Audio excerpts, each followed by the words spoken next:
Welcome to this, our latest edition of Zoom with ZOA.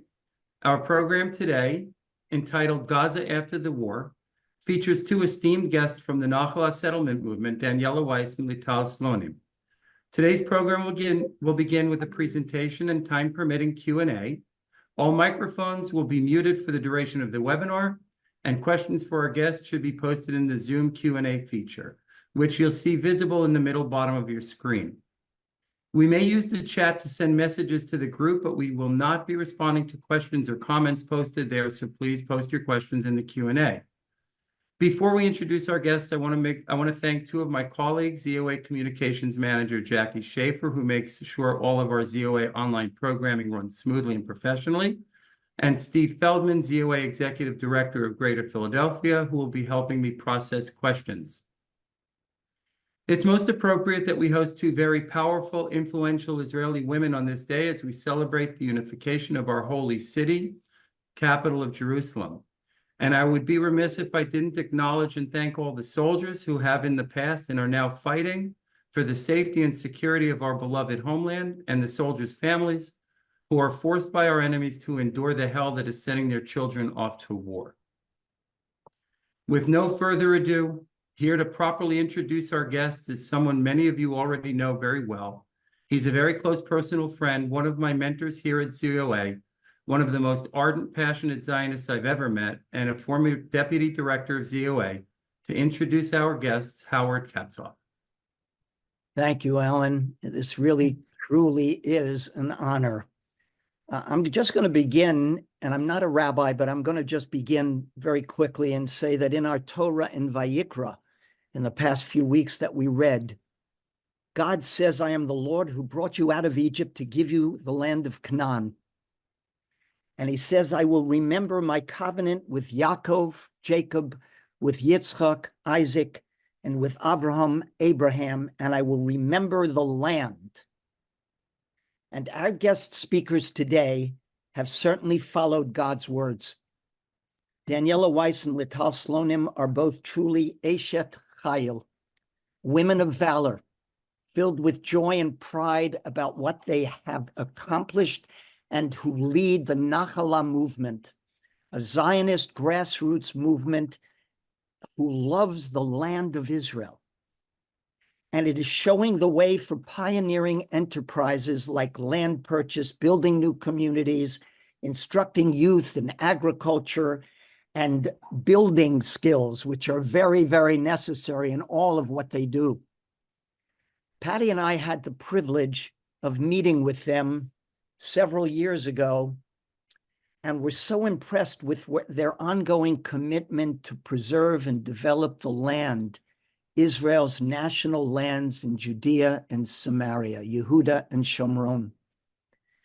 Daniella's parents, I hope you don't mind, Daniella, if I mention this, they came to Israel as pioneers, and they found themselves in the beautiful hills of Shomron in Samaria. Daniella's family was among the first 10 families in Kedumim, the very first community in Samaria, in the Shomron. At first, she was a teacher, then a town council chairperson, then mayor, and now CEO of the Nachal movement, a successful national movement renewing like no other. I am going to, Daniella, please excuse me, but I have to tell the story about your grandchildren. She tells a story about her grandchildren where they think they are going shopping with Savta Daniella. What do they wind up doing? They wind up on a new hill to settle. That's Daniella. What struck Patty and I was their positive vision and attitude about the future of the Jewish state. A quote from Daniella that I've read explains it all. Give me 24 hours and you'll see 10 new settlements, 10 new communities with 30 families in each. Right. Another one, as long as I breathe, I will fight for the land of Israel. Lital Slonim heads the public relations department and the foreign relations for Nachala. And she and Daniella are quite a team. Lital is focused on the illegal building activities by the Arabs who attempt to encroach on Area C. And no question, new Jewish communities are the only way to prevent this Arab presence on government lands. Many of you on our missions have seen the encroachment of the Arabs in those areas, even at the walls separating the Palestinian Arab communities right outside Jerusalem, and they're encroaching with apartment houses that lie empty. That's something that Lital is involved in. She is a ball of fire. Her enthusiasm is contagious, and she assists in educating the next generation to love Eretz Yisrael wherever she travels. While Daniella has been involved in establishing new communities in the past 50 years or so, Lital represents the new generation of prominent leaders in Judea and Samaria. I always express personally that we have lived through a golden age where we have seen the rebirth of the most remarkable Jewish state of Israel in our history. And when we hear these two Eshet Chayil today, we know that they have so much to do with assuring that this golden age will continue. Please understand that the opinions and objectives of our esteemed guests are theirs. And now it is my privilege and really an incredible pleasure to introduce Daniella Weiss and Lital Slonim to all of you. Thank you very much. Thank you very much, Harold, Alan, Jackie, Steve, and all that amazing team and movement of the ZOA and our good friend Morton as well that cannot participate today. But I want to open with a big thank about the cooperate and the friendship that the ZOA to Israel, to Judea and Samaria, to the settlement movement, and in every visit, in every mission, you are coming and visiting us in every time in new communities, new Hilltop, Eviatar even the group visited 2 years ago, and we do hope to see you all coming to Israel and continue this cooperate and partnership and friendship. So it's a big privilege, and we are thank you to the DOA about this opportunity to be here today. Now, I think that our timing for this webinar is amazing because, like Alan mentioned, we are celebrating today Jerusalem Day, Yom Yerushalayim, the beginning of the Six-Day War. For me, it's more a kind of a history lesson. For you, Daniella, you managed to, you had the privilege to lead from those time and until today. But today, this is a day that we our nation had the privilege to return to Yerushalayim and also to the Gaza Strip 57 years ago.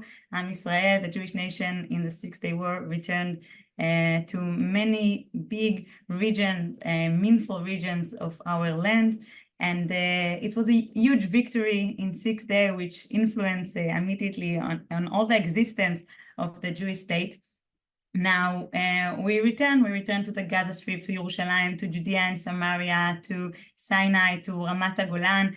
And it's very interesting because each and every one of those regions, those areas represent a different attitude, we can say. And I think that the best way to learn from the past, especially today when we are celebrating and mentioning the Six-Day War and all the process that come after this, is to learn from these examples. Now, if I will do a share screen, just we can all see it together. You can see my screen, right? All right, good. So here on the map, we can see in orange the Jewish state before the Six-Day War. We can see how it was limited, small. And small. And in purple, this is the huge achievement of the Six-Day War. We can see here, right here in the middle, the heart of Israel, Judea and Samaria. We returned to Ramat HaGolan in the north, and to the Gaza Strip over here, and to Sinai Mountains. This achievement, of course, especially now when we are now in a war that already a few months, so we know how huge this achievement was in 6 days, such a young and small state to achieve this huge achievement. Now, if we will take these examples of the different, the similar and the different in those areas, we can look about the Gaza Strip and Sinai, a huge area that we returned in the 6-day war. There was, in the beginning, there were new communities that were established in those areas, but unfortunately, the government in different stage decided to leave out from this area, because there was attitudes that said, if we will be out of the area, if we will give land to the Arabs, we will have a peace and quiet. Now, unfortunately, Israel tried this a few times, and I think that the 7th of October was a final proof that this attitude is failed. We know that in 2005, when Israel decided to destroy 22 communities that were in the Gaza Strip in Gush Katif. And the 4 communities in the northern part of Shomron, right? But in Gaza, the army left. We gave the Arab totally control on this area.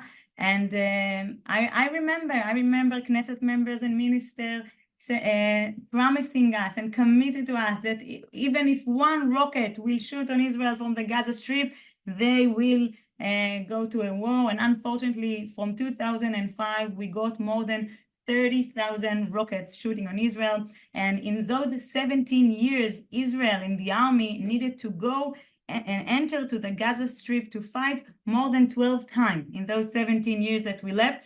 And in each and every time that the army need to enter to the Gaza Strip, so many soldiers sacrifice their life for this. We learn from these examples that when we are trying to bring peace and quiet and safety to Israel, this attitude of separate and not be in the area with no civil communities and no army, it's failed. Now, there is another model how to bring security and safety to Israel, which is something in the middle. Some people today, when we are talking about what will be the day after the war, the future of the Gaza Strip, some people are suggesting that Israel will have an army control, military control on the Gaza Strip. Now, this is something that Israel tried in the past, and not even America tried. Israel tried it in Lebanon, America tried it in Afghanistan, in Iraq. We know from the past, and we saw it time after time, that it's not possible to hold for long-term military control, because it's become very complicated. Every time that a car want to drive on the road, he's under attack because there is a lot of cars that are driving. So every small things become to be a big operation for the army. A lot of people killed and hurt, and then the pressure to leave is increasing. So we saw from the past that the attitude and the model of we will bring security and safety to Israel through military control also does not work. Now, if we will take the other parts that we return to them in the 6-day war, which is Judea and Samaria over here and the Golan Heights, this is actually a good example how in those places which we came there establishing communities.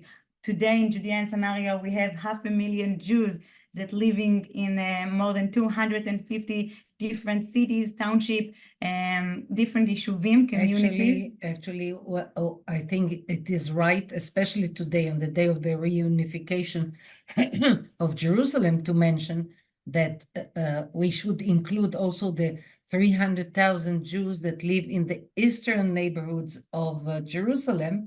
So altogether, we see that in these areas that were liberated in the 6-day war, it's already close to 1 million Jews, which is a huge number when we think that I came there, like we were 10 families, and Rabbi Levinger was in Hebron at the same time, I mean, a few years before.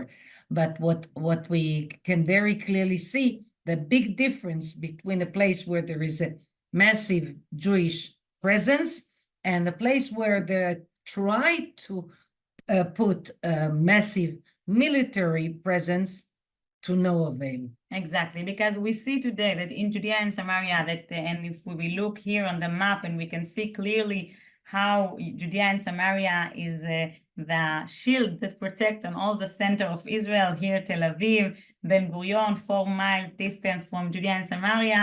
So today, Ben Gurion Airport. Ben Gurion Airport, of course. Which is very close. So we can see here on the map the distance, and after what's happened in the 7th of October, it's so clear that the only reason that Judea and Samaria, it's not the second Gaza, it's because we have those communities and we have Jewish life and Jewish presence, and we are driving on the road, so the roads are open and they are safe. And even if we look on the Golan Heights, which in the Golan, in the 6-day war, there were more than 130 Syrian citizens, but after the war, Israel sent them to back to Syria. And in this situation today, the Golan Heights is safe because we have Jewish population, so we don't have no one that fighting on us. One of the strong example to this is Yehuda and Shomron and the Golan Heights, that we see that in every place that we have Jewish life, Jewish presence, not only military control, not only the army, Jewish life make the place to be safe. And this is something that today people in Israel, from Ra'anana, from Kfar Saba, are more aware to this, and they are coming to us and thank us that we are actually protecting the center of Israel. Now, even if we will take two main examples that was recently, one of the, in 2021, there was an Operation Shomer Chomot, so the road between Dimona to Beersheba was closed. 3 days, the army couldn't drive on this road to bring weapons and military stuff to the army base from the road. He needed to use airplanes because through this road there is no Jewish communities, only Bedouin, and then they blocked the road 3 days. We see a similar situation in the Wadi Ara. Wadi Ara. And the reason we were finally successful with the establishing of a new community, Eviatar, which I believe most of our audience are aware of it, is that we managed to convince the government that without our Eviatar, we say our because it's achievement of Nahala movement, the road from the coastal plain to the Jordan Valley would be blocked in a few seconds.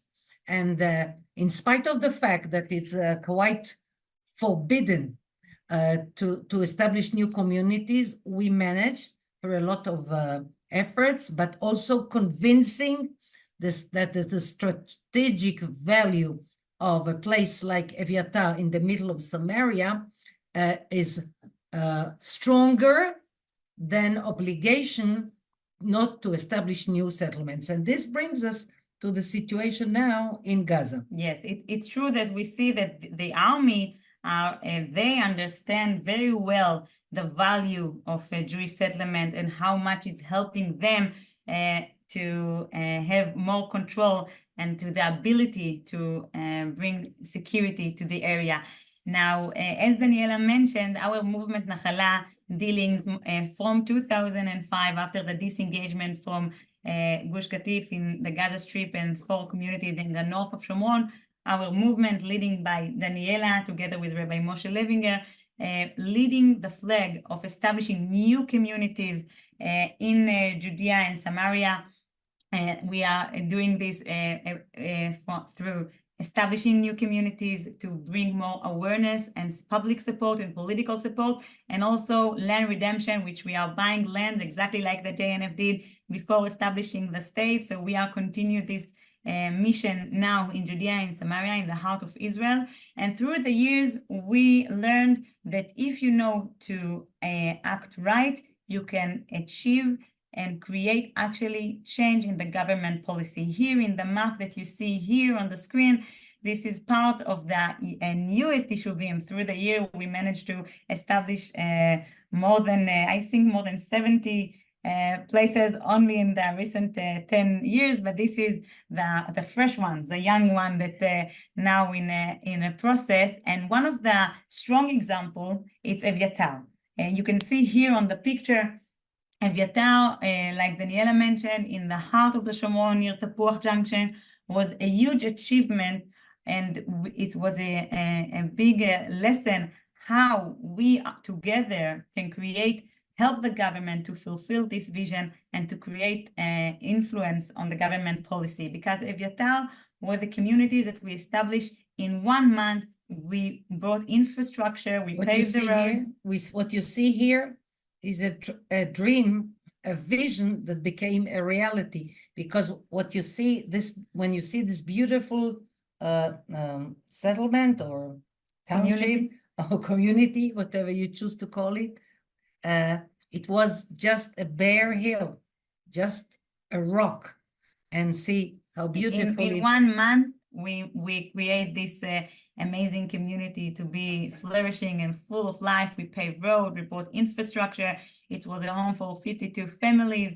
And we didn't also create facts on the ground, not only create facts on the ground, we also brought more than 100,000 people from all over Israel and also from all over the world to come and to visit. And we actually create a public support that encouraged the government and the leadership in Israel after 20 years that there was a commitment of the government not to establish new communities in Judea and Samaria and not to recognize new communities in Judea and Samaria. After 20 years, Evyatar created a situation that the government decided to recognize this as a place. And it happened when we want to actually create to lead the policy of the government, we need to combine those 3 main things. We need to be able to create strong facts on the ground, but to combine this with public support from Jewish in Israel, but also from Jews all over the world. And this is why the work that you're doing in the ZOA,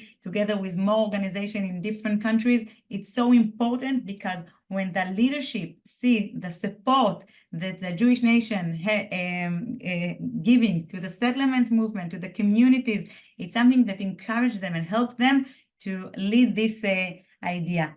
Now, when we are now taking those experience from this experience from Judea and Samaria, and we want to learn from this and to bring the vision and the goal to returning to settle the Gaza Strip. I mean, there is a basic fact that the Jewish nation had 3,000 years of presence in the Gaza city and in the Gaza Strip until the massacres in 1929. And we know that the Gaza Strip is part of the land that was belonged to Judea, that from the 12 tribes. So we know Shevet Yehuda, the tribe of Yehuda. The tribe of Yehuda. So except from that, we know that Gaza is part of our homeland, and except of the strong roots and history, Jewish history that we have for thousands of years in the Gaza Strip, today we learn and we understand after the 7th of October that we don't have any other option. If we want that the people in Sderot, the people in Ashkelon will be able to live confidence and peacefully, this is the only way. You know, we can say that from the village, the Arab village, El Majdel, today, which was in the not far from the Gaza Strip, we don't have any Hamas terrorists that attacking us. And the only reason that from this El Majdel village we don't have Hamas that are attacking us, it's because today on this village there is a big city calling Ashkelon. And we know that from the village Isdud, we don't have any rockets shooting on us, because on this village today we have the city of Ashdod. And we know that even Tel Aviv University sitting on a village of Sheikh Munis, we know that in every place that we have Jewish life, like we did in all the rest of our country, we have safe when we have Jewish life, and then we have army control, and then we know that the only way, like we did in Judea and Samaria, the only way that the kibbutzim near the Gaza Strip and Sderot and Ashkelon and all the people there will be able to live peacefully and with confidence that the 7th of October will not happen again, it's if we will resettle the Gaza Strip. Now, it's something that in the beginning, when the war started and we started to talk about this, we can say that not so many people had the courage to join, but we see now the soldiers that are fighting in Gaza, and so many of them are calling us and sending us message and in touch with us and asking from us, please make sure that we are not fighting in vain. But let's translate to those of our of the spectators who do not understand the words in this picture. Yes, Gush Katif, we are back. What do these soldiers say? The soldiers say, we are the army of the Jewish nation. We will not take off our uniform until we will destroy the enemy and in the Gaza Strip. One of the things that we see that as long as the war is continue, and we see that more and more people, soldiers and the public in Israel, more people realize that the only way to finish this, because even now Hamas continue to shoot rockets on Israel. Now, when the army is there fighting, we still have rockets shooting on Sderot. So this is something that people, and we can see it in Israel. For example, in this, you can see this was from the Mamash 1 month after the war started. Already in Israel, more than 44% were in the idea of resettle the Gaza Strip. After this, we can see it's growing to 68%, and these numbers are growing all the time. And we understand that we need to show the leadership, the government, that they have the backup from the people to resettle the Gaza Strip. Now, the map that you are seeing here on the screen, this is the map that's showing the Gaza Strip. You see the yellow line here. This is the border of the Gaza Strip. This is Sderot, Ashkelon, the kibbutzim, Be'eri, and Nir Oz, all of this area is full of kibbutzim. And this map is showing our garinim, our groups of families. More than 500 families are registered, and those numbers are growing all the time, to resettle the Gaza Strip. Those families, and you can see each and every one has a name already, and they chose a specific area from a history aspect and security aspect, and some of them want to live close to the beach, which is also fine. But we see that this demanding and movement of the idea of resettle the Gaza Strip is growing all over Israel. We are every week we travel from city to city in Israel, meeting with people, and people are coming to us and asking from us, continue and don't give up, because this is the only way to bring back safety. Now, through this month of the war, our movement Nachala organized few big events to bring on the stage this demand and will of many people from the Israeli public of resettling the Gaza Strip. So we did event in the beginning, 2 months after the war started. We did event in Ashdod, and then in Givat Washington. 3 months ago, we did a huge rally in Binyanei Ha'uma, in the main hall in Jerusalem. We brought, we can say, almost half of the government was participating in this. Ministers, 10 ministers and 20 Knesset members participate in this event, stood on this stage and demanding to resettle the Gaza Strip. Now, in Independence Day, which we are just celebrate, we brought the Halab movement organized a huge march from Sderot finishing when we are watching and looking toward the Gaza Strip, and we brought more than 50,000 people that came, and the demand from the government and also ministers participate in this, and Knesset members and different figures and rabbis, and but 50,000 people came in Independence Day to Sderot, when Sderot is under attack of rockets are shooting from the Gaza Strip to Sderot, and they came there demanding from the government to resettle the Gaza Strip. So in your permission, I want to show you a short video clip and we will continue. From the march.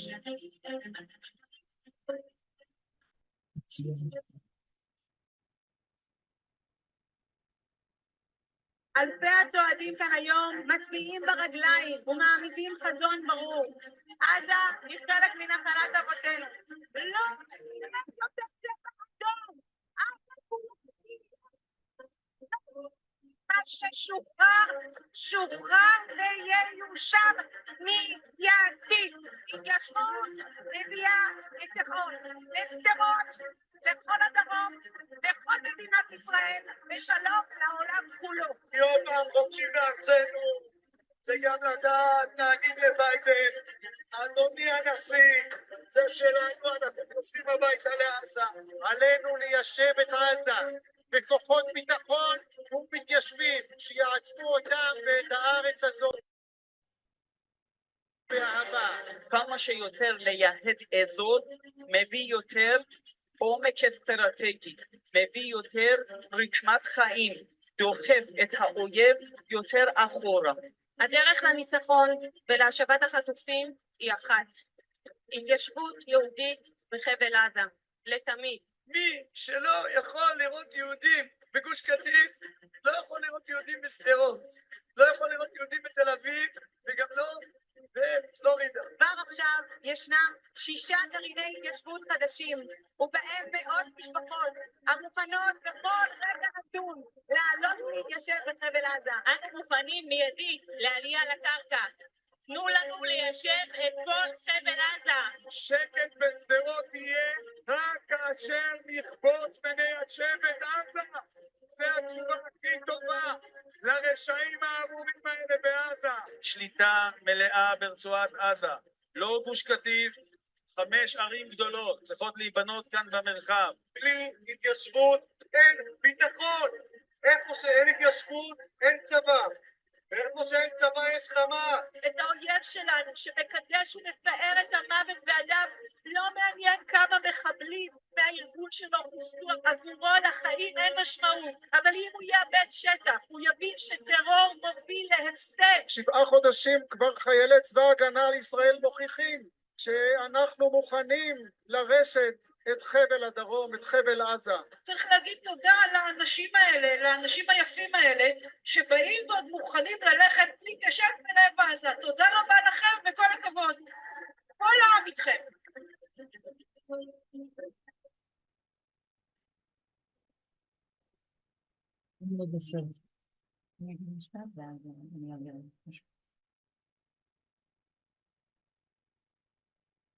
So this march was a huge success. On the day of On the day independence. of independence, 50,000 people. Now, I'm sure that some of you asking themselves now when you hear us talking about resettle the Gaza Strip, what the chance of this vision to succeed? Now, like I mentioned in the beginning, when we speak about Judea and Samaria, so for me, it's I can enjoy and read and learn from history, but Daniella, please share with us from your experience as a women that lead the Gush Emunim movement that started the settlement in Judea and Samaria, which was against all chances, against the world was against it, and no one thought that you will succeed. And today we said we have almost 1 million Jews. So from your experience. Okay, so I would like to tell you, dear friends, that actually there is a very tight link between you, the ZOA, you say that ZOA, I used to say ZOA, and the renewal of Jewish settlement in Samaria. Some of you, the older ones, remember that the UN arrived at a terrible resolution, which said that Zionism is racism. And what happened at that time, it was in the middle of the year 1975. Yes, as Lital said, I can tell stories from many years ago. From experience. From experience. And this really story creates the common denominator between you and, I mean, you Jews in the United States and we settlers in the liberated areas. And as Lital mentioned, so with so much vision and faith, our future resettling of the Gaza Strip. After this, the terrible resolution of the UN, a delegation of Jewish organizations from the United States, Canada, and England, a delegation came to Israel. Now, it so happened that at that time we were in our 8th attempt to establish a first new Jewish settlement in Samaria. Now I'm speaking about Hanukkah, Tavshin Lamedvav, December 1975. Now I want you to know, we are now, we have here a meeting, I think more than 100 people are participating, and I want you to know that it was a historical moment. I am a believer, I'm a dati person, a person of religious, or person of emunah, and I really believe that it was God's direction, direct direction, instruction to bring you from the United States to help us when we were in our tiny tents on the Black Mountains of Samaria without any Jewish settlement yet on these historical mountains, the birthplace of the Jewish nation. Now you came as a delegation and you went to the Knesset and you tried and you succeeded in persuading. It was Rabin's government. Shimon Peres was Minister of Defense. And you managed to convince the government to let us stay on a bare hill on the mountains of Samaria. That was the beginning of Jewish settling the mountains, the biblical mountains of Samaria. I want you to know, you also visited us, and I remember you. I'm speaking to you as an organization, as delegates, an organization and as people who are the closest to the idea of settling the biblical areas of Judea and Samaria. You came to us. You were elegant with your ties, with your jackets, with your suits. You were clean. We were covered with dust. And there was such a juxtaposition, such a conflict, such a strange difference between the way I looked and you looked. And this special meeting between the people from the big world, Jews from the big world, and us settlers, like we were like biblical figures on the biblical mountains, and this gave life to new era, to the first Jewish settlement. And as Lital mentioned before, I thank God I managed to be with my husband and with our two little daughters. We were one of the first 10 families to renew Jewish life in Jewish settlements, Jewish life in Samaria. I take this from 50 years ago to now, and I say it is the bond, the link, the loyalty between you, between Jews in the world, and I would love you all to be in Israel. But I know that the situation is different, that you are in the United States. Those of you who want to come are more than welcome. But as long as this is the situation, your work for the Jewish nation and your work for Judea and Samaria and now for Gaza is the thing that will make the difference.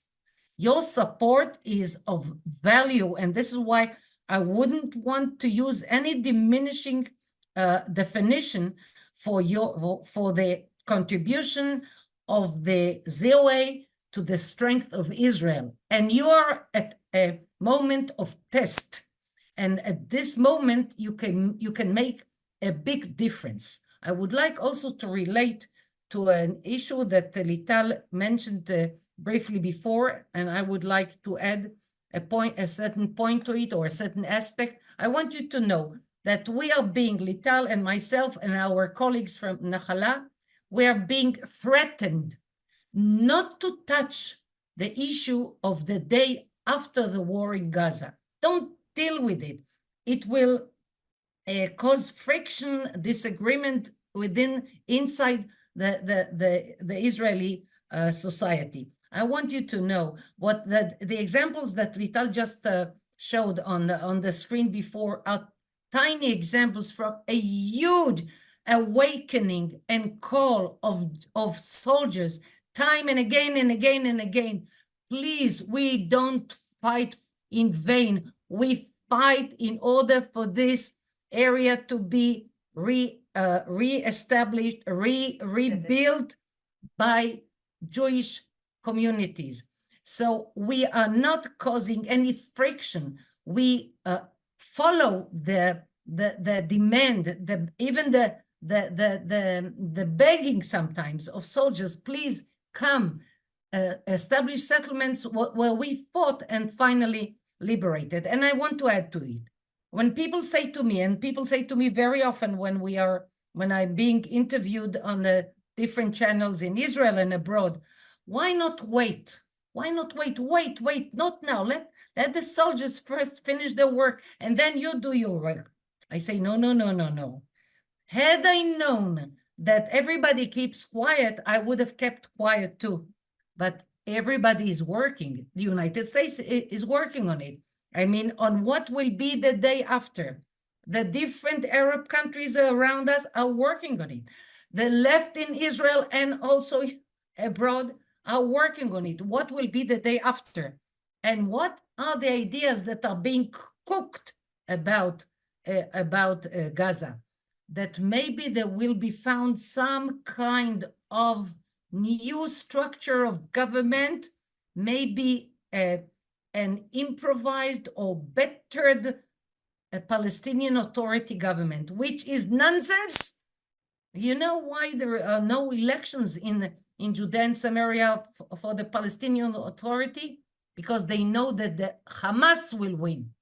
So speaking about government of Palestinian Authority in Gaza is total distortion and total ignorance, or maybe it's not ignorance, but closing one's eyes to the truth.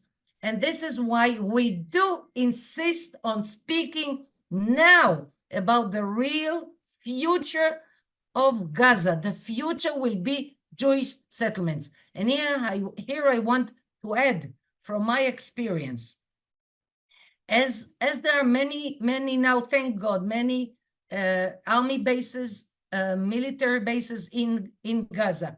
We can start as we did in Samaria and Judea. Rabbi Levinger started from the military base in Hebron. I started from the military base in Samaria, and so many other places that you know, like Bet El, like Shavei Shomron, like Adoraim, like Neve Tzuf, Elkanah, and many places that you know. So we believe that we can start from places that are now military bases, and I want to add to it. And I saw Lital just mentioned that we organized a big rally in Jerusalem and the big march in Sderot with many ministers and members of Knesset. In the first months after the war, people did not use the word settling, the expression settling Gaza. But now, step by step, They do mention it because they see that to put the Palestinian Authority as government of Gaza is something dangerous and not realistic.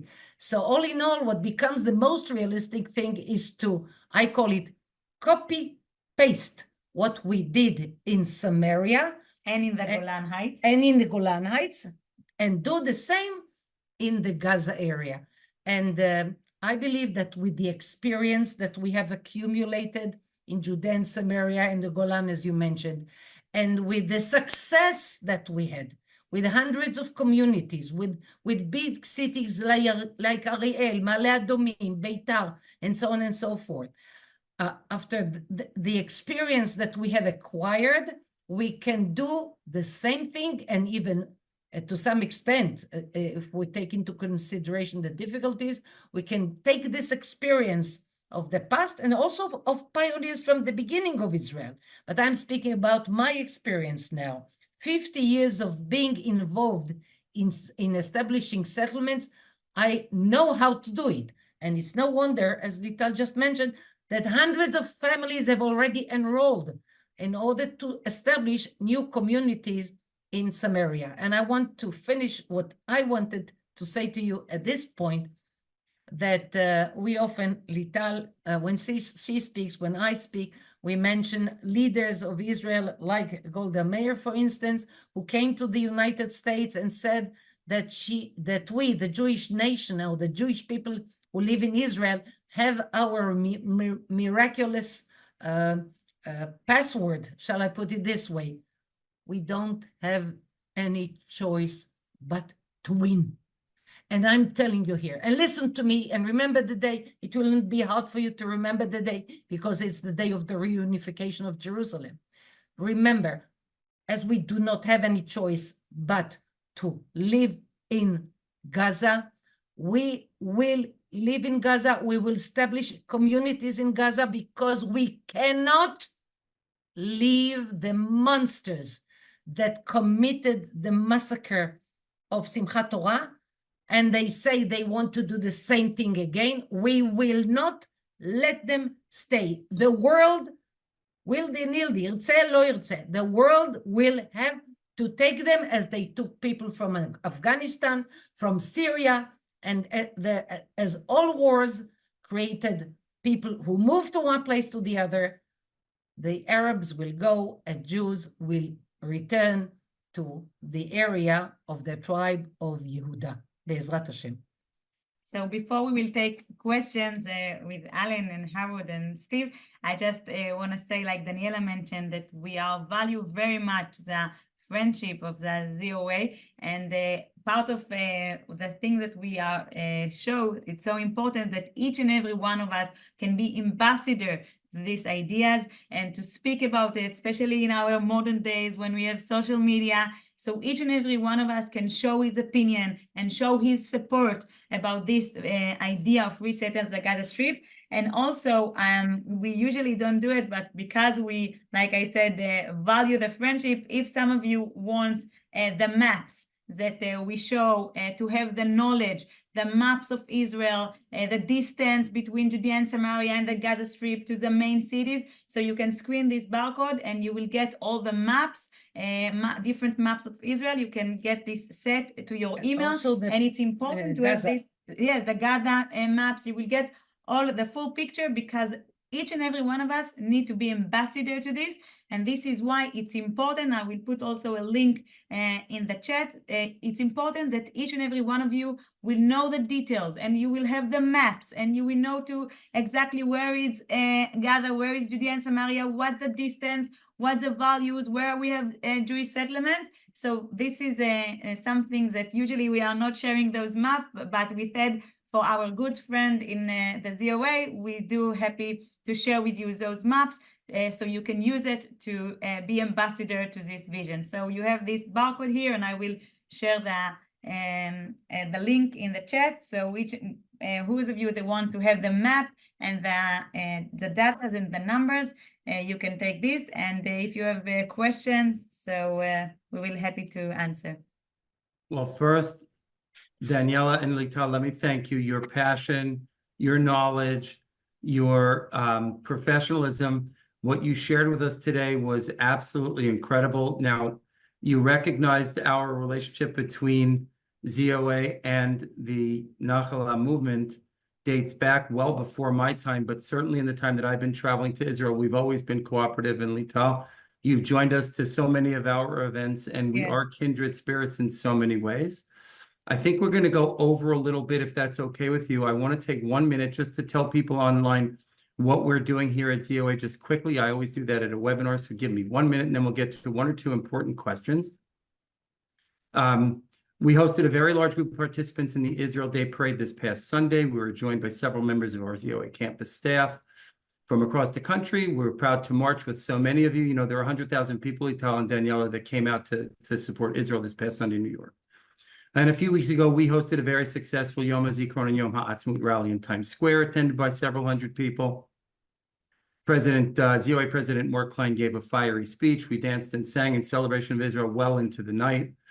The school year is basically over, but our ZOA campus staff is hard at work planning for next year. We're looking for a few more ZOA fellows.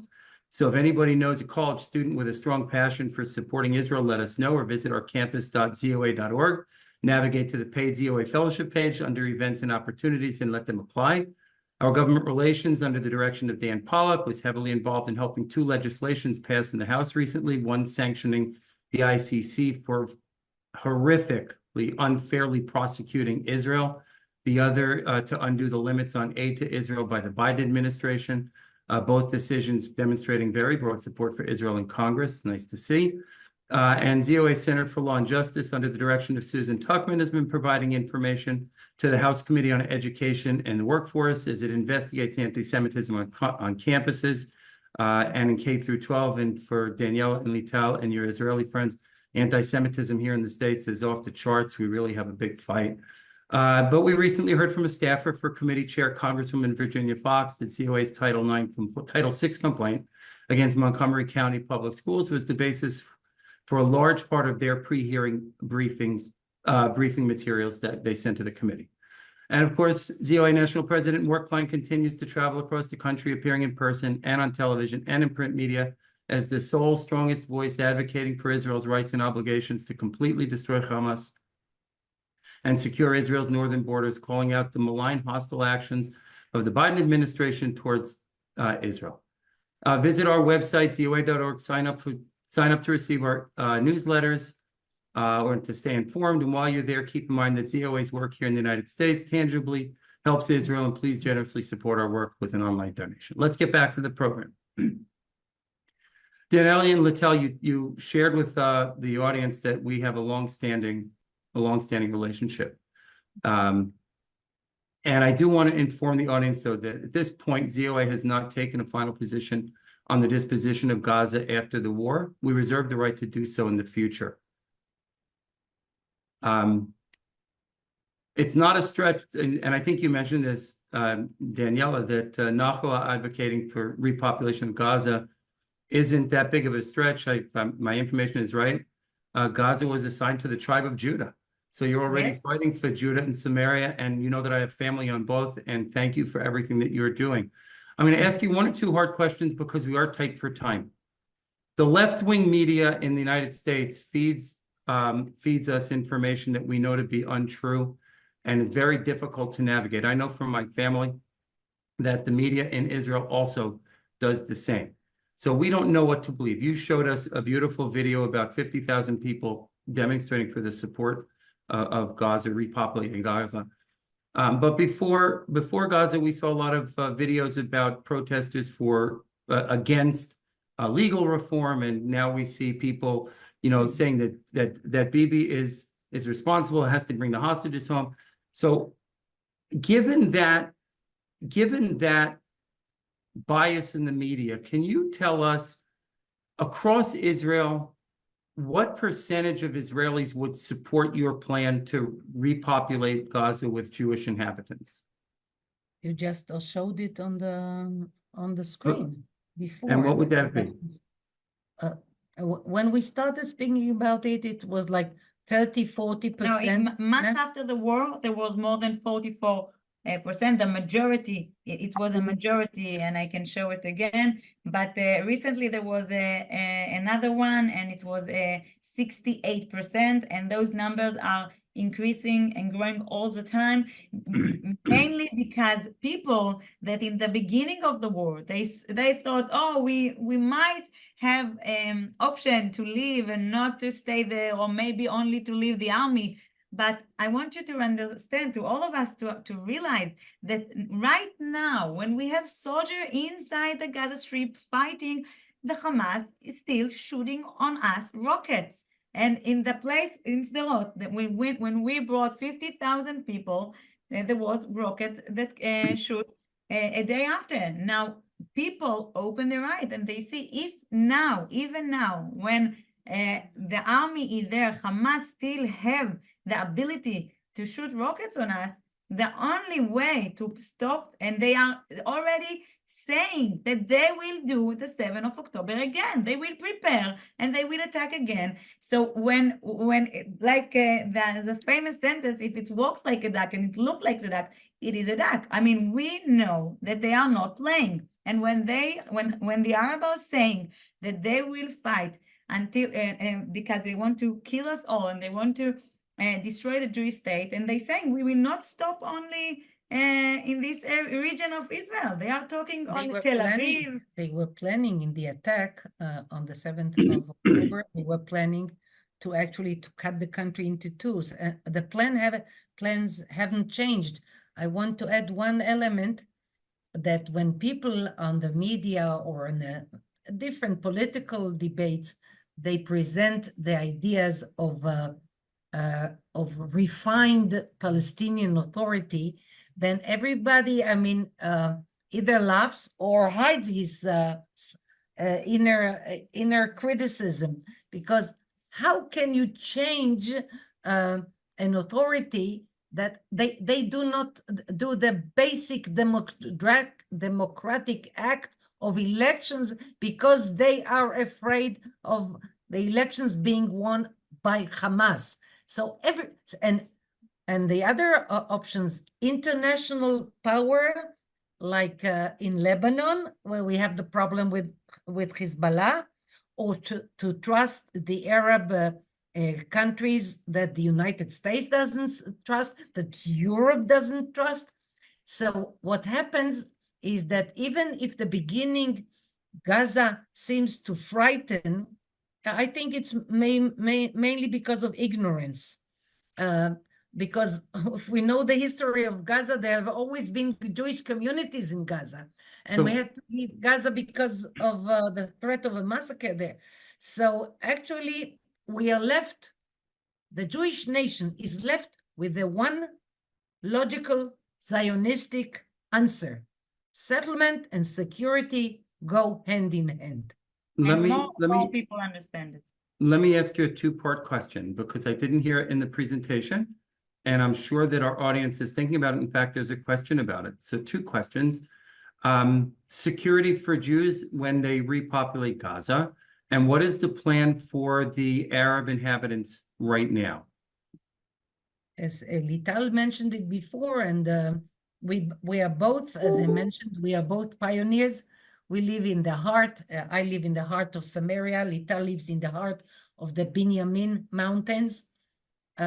You know what gives security to us?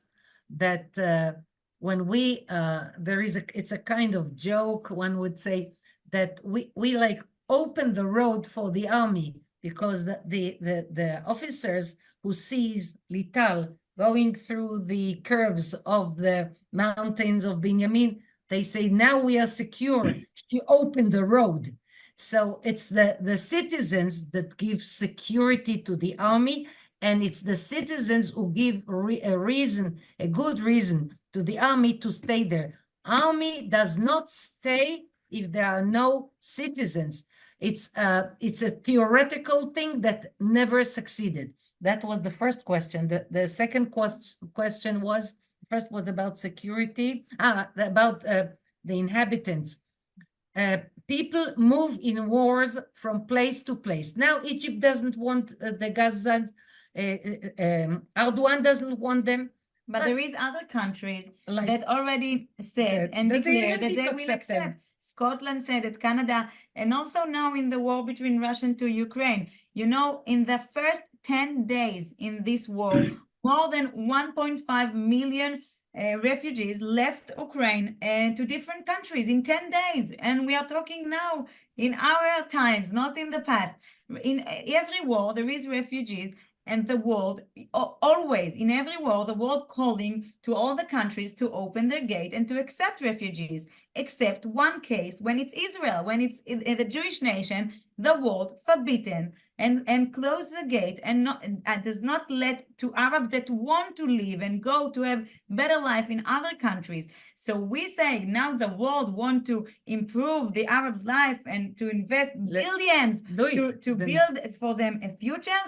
Take this money, those countries that want to support the Arabs in Gaza, support them by encourage other countries that already, and many of them already publicize and declare that they will open their gate and will accept. If we will give them financial motivate, they will accept them. So we need to be strong enough as a nation and to say, like in every war, there is refugee, and also here the world will open the gate and let the Arabs that want to live, and we will help them and encourage this. So I'm going to ask you a two-part question. I think we'll end with that because it's after 2 o'clock. But what I'd like to understand is this. If you visit our website, you'll see that we post a Biden hostile to Israel watch list. Mort constantly writes op-eds calling to task the hostile administration, current hostile administration. But the reality is that the U.S. and Israel have a beautiful relationship over a long time, and we have to regenerate that.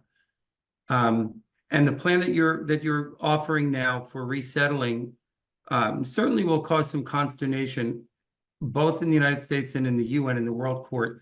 How do you navigate that, Daniella and Lital, if you go ahead with your plan and the sentiment is against what you're doing? There is no chance it will be against us because there is no chance to leave monsters in the gate of Israel. Let's make it clear. It will not remain as it was until the 7th of October. Write it down, make a note, remember, no chance for the Gaza people to operate at the same thing again, never again. So you and us together and we have influence. And I'm speaking to you as a person. I'm speaking to you now as a person who changed history. So trust me, if I am telling you that Gaza will not be the same as it was till the 7th of October, you'll have to trust me. And if I say to you, help us, I mean it. Help us, and we will succeed.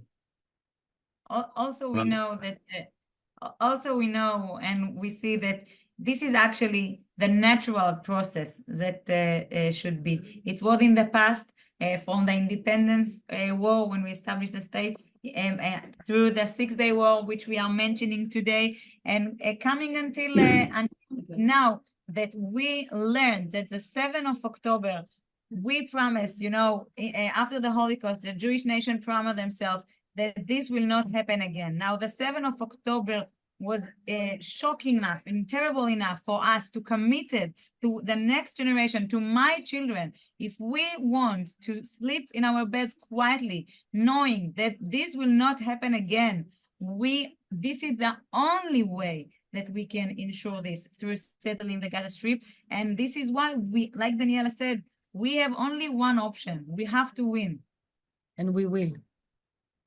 God bless you. Listen, your passion, your strength, your accomplishments are amazing to us. We wish you the best always. We pray for the safety of all the soldiers that are defending Israel.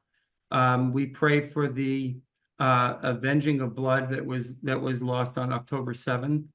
We hope that you'll come back and join us. We wish you all the best success. And we look forward to the next time that we get to be together with you. If you'd like one closing statement, go right ahead. And I want to say, like, when you are coming into Israel, please as part of a delegation of the ZOA, or if you come privately, please come visit us in those young communities in Judea and Samaria. Come And and Gaza. be in the Gaza, please God, but come and visit and be part of this new spirit of Pioneers Model 2024, which we have today in Judea and Samaria, and please God in the Gaza Strip. Alan and Howard and all the ZOA, thank you very much to this, and we are looking forward to host you here in Israel. Jackie and Kol Steve. hakavod lachem. Kol hakavod. God bless you hakavod. both. And this Kol ends the hakavod. webinar. Thank you so much. Thank you very You're much. most welcome. See you in Israel.